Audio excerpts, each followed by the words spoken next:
दोस्तों 12 मई 1833 को एक रहस्यमय शिप अमेरिका से निकला और 4 महीने के बाद 6 सितंबर 1833 को भारत पहुंचा। और जब इस शिप में से सामान निकालने की बारी आई तो सभी मजदूर डर गए और सामान निकालने से क्यों मना कर दिया। क्या आप जानते हैं कि कैप्सिकम को शिमला मिर्च क्यों कहा जाता है? शायद आप नहीं जानते कि पहले इंडिया में बर्फ यूएसए से मंगवाई जाती थी। और क्या आप जानते हैं कि इंडिया का सबसे पुराना केस कौन सा है और ये कितने साल तक चला था? तो दोस्तों आज की इस वीडियो में हम ऐसे इंटरेस्टिंग फैक्ट्स के बारे में बात करेंगे। अगर आपको वीडियो में कुछ भी अच्छा लगे तो आपको सिर्फ 2 सेकंड लगेंगे। जल्दी से वीडियो को लाइक और चैनल को सब्सक्राइब कर लीजिए। नंबर 1, दोस्तों हमारे देश में हर रोज हजारों केस कोर्ट में फाइल होते हैं, लेकिन क्या आप जानते हैं कि दुनिया का सबसे पुराना केस कौन सा है?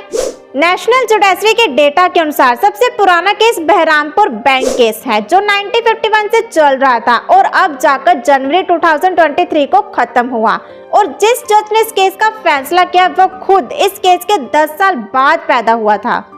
अगर इस केस के बारे में बात करें तो इसमें बैंक ने कर्जदारियों के दिवालिया होने के कारण उनसे पैसे लेने का केस डाल दिया, जिनको चुनौती देने के लिए कर्जदार भी अदालत में आ गए। ये केस पूरे 72 साल तक चला और अब आखिर में बैंक की जीत हुई। और इसके बाद 1952 में एक और केस अदालत में आया और वो भी अब तक किसी नतीजे पर नहीं पहुंच पाया। और ये फैक्ट हमारे देश की न्याय प्रणाली को दर्शाता है। नंबर 2, अब बात करते हैं मार्क स्पिट्ज की, जो 9 बार ओलंपिक चैंपियनशिप के विजेता रहे थे। मार्क्स ओलंपिक में स्विमिंग को खेलते थे और 1972 में इनको एक रशियन स्विमिंग टीम के कोच ने पूछा कि तुम इतनी स्पीड से कैसे तैर लेते हो, और उन्होंने मजाक में ऐसे ही बोल डाला कि मेरी मूंछें मुझे तैरने में हेल्प करती हैं। और वो इस बात को इतनी सीरियस ले गए कि अगले साल रशियन के सभी प्लेयर्स ओलंपिक में मूंछें रख कर आ गए। उनका मानना था कि मूंछ हमारे मुंह से पानी को हटा देती हैं, जिससे तेज तैरने में मदद मिलती होगी। और उस समय इस तरह मार्क ने रूस के प्लेयर्स के साथ प्रैंक कर दिया, जबकि वह तो अपनी मेहनत से जीतता आ रहा था। नंबर 3, 12 मई 1833 का एक शिप अमेरिका से निकला और 4 महीने का सफर तय करके 6 सितंबर 1833 को भारत पहुंचा। और जब इस शिप में से सामान निकालने को बोला गया तो सभी मजदूर डर गए। उन्होंने मना कर दिया क्योंकि उन्हें लगा कि ये सारा सामान श्रापित है। उस समय ज्यादा नॉलेज ना होने के कारण वो इस बात से बेखबर होकर भाग रहे थे, क्योंकि इस सामान में से धुआं निकल रहा था। इससे सभी मजदूर बहुत ज्यादा डर गए, लेकिन ज्यादा पैसों के लालच में उन्होंने इन सभी सामान को उतारा। और आपको बता दें ये सामान था बर्फ, जो यूएसए से इंडिया पहुंची थी, क्योंकि उस समय हमारे पास फ्रिज नहीं था और ये अंग्रेजों ने अपने लिए मंगवाया था।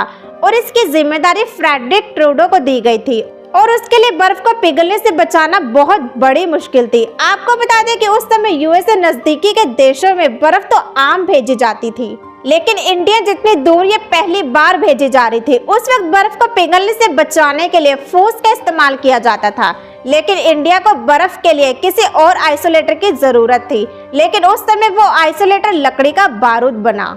इस बारूद की 1 फुट मोटी लेयर्स को दोनों तरफ से फट्टों के साथ बंद करके एक चौरस कंटेनर्स बना लिया और उसमें 29,000 किलोमीटर दूर यूएसए से इंडिया तक 180 टन बर्फ भेजी गई, जो कि उस समय के हिसाब से बहुत बड़ी बात थी। नंबर 4, और आगे हम बात करते हैं कि शिमला मिर्च को शिमला मिर्च क्यों कहा जाता है। क्या ये शिमला में बनी थी इसलिए? और इसको कैप्सिकम क्यों कहा जाता है? और कैप्सिकम को हिंदी में शिमला मिर्च क्यों कहा जाता है? दरअसल जब अंग्रेज भारत आए थे तो अपने साथ कैप्सिकम के कुछ बीज लेकर आए थे और उन्होंने पूरे भारत में अलग अलग जगह पर इसे उगाने की कोशिश की, लेकिन वे उसे उगा नहीं पाए क्योंकि उन्हें इसके लिए सही मौसम नहीं पता था। लेकिन शिमला में जब उन्होंने इसे उगाकर देखा तो उसमें इन्हें सफलता मिली, क्योंकि वहाँ कैप्सिकम के लिए सही मौसम था, क्योंकि शिमला का मौसम तो वैसे ही बहुत कमाल का है। और उसके बाद इंडिया और आज के पाकिस्तान में शिमला मिर्च वहीं से लाकर भेजी जाती थी। ये टेस्ट में थोड़ी तीखी थी, इसलिए इसे मिर्च कहा जाने लगा और शिमला में उगने के कारण इसे शिमला मिर्च कहा जाने लगा। और पहाड़ों में उगने के कारण इसे पहाड़ी मिर्च भी कहा जाता था।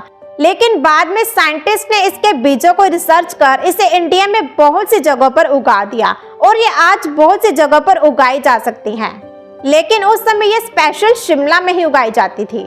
नंबर 5, तो नेक्स्ट हम बात करते हैं क्रूज मोड की, जो आज के टाइम में हर एक गाड़ी में आम ही देखने को मिल जाता है, जिसमें हम सिर्फ रीसेट कर बैठ जाते हैं। और इसकी खोज 1945 में राल्फ टेटोर ने की थी। ये ऑटोमेटिक गाड़ियों की ओर बढ़ने का पहला स्टेप था, क्योंकि गियर वाली गाड़ियों में ये इतना कामयाब नहीं था। और इसमें सबसे हैरानी वाली बात तो ये है कि राल्फ टेटोर पूरी तरह से अंधा था और उसने अपने एक वकील दोस्त के खराब ड्राइव को देखते हुए इसका इन्वेंशन किया था। तो दोस्तों, इस आदमी को ना दिखते हुए भी इसने इतनी बड़ी इन्वेंशन कर दी, जो आज के टाइम में बहुत बड़ी बात है। तो दोस्तों, ये थी हमारी आज की वीडियो। आपको हमारी वीडियो कैसी लगी हमें कमेंट बॉक्स में जरूर बताइएगा। Thanks for watching my video.